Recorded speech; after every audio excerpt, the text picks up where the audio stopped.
Hello guys, good afternoon. Welcome back to my channel. Welcome to my channel. I'm VTV. For this afternoon, gagawa tayo ng ibang recipe na naman. Salad na naman po ang gagawin natin. Ang pangalan ng salad na to ay Greek salad.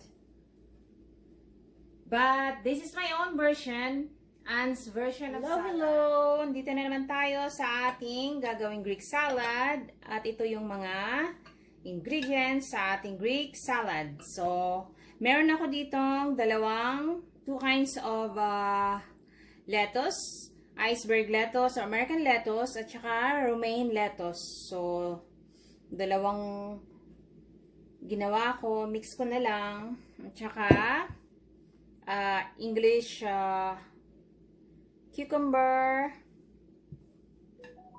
green bell pepper or green capsicum, cherry tomatoes, thinly sliced red onions, sliced kalamata olives,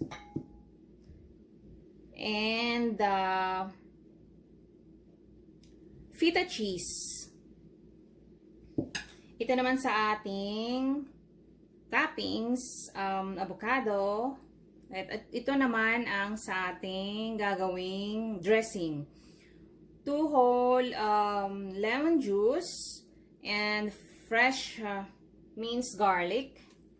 Mince natin yan mamaya with our lalagyan natin ng virgin olive oil, salt and black pepper, at saka, wala akong basil, dried basil o fresh basil. Ang gagamitin ko lang ang parsley and or itong kinds of, so itong mga ating malaking bowl.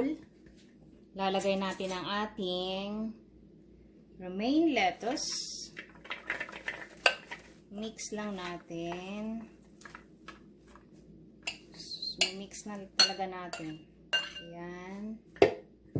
On the side, ang ating English cucumber.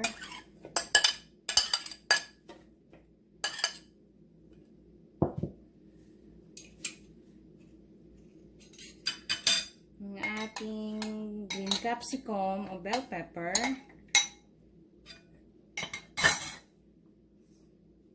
Cherry tomatoes.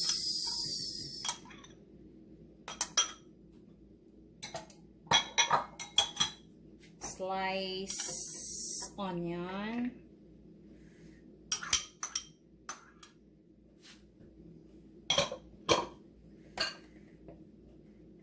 dito natin na kalamata olives, at saka ang ating feta cheese. Napaka-colorful ng ating salad. Colorful at nutritious. So, ang gagawin naman natin ngayon ay gagawa tayo ng ating dressing sa ating gagawing Greek salad. Lalagay natin ang ating extra virgin olive oil.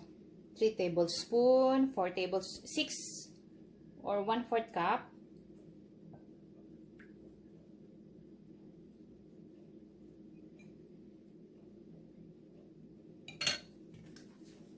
Ang ating lemon juice.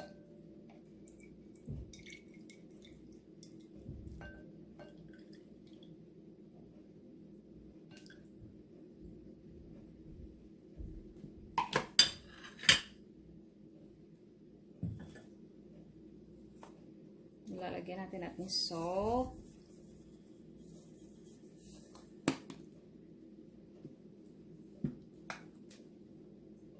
Black pepper. Ang ating herbs.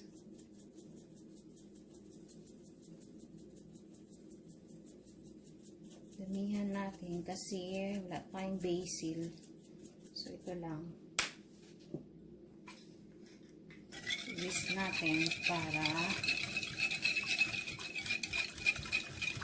Madaling mag-mix ang ating dressing.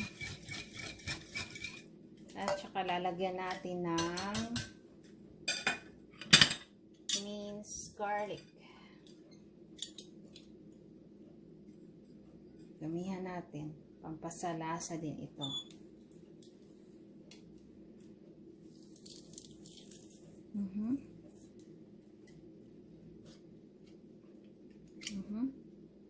Na ano siya?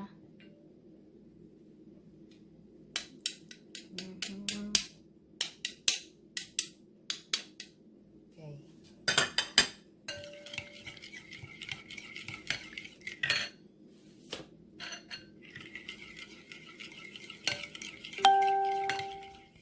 Ito na po ang ating version of Greek salad.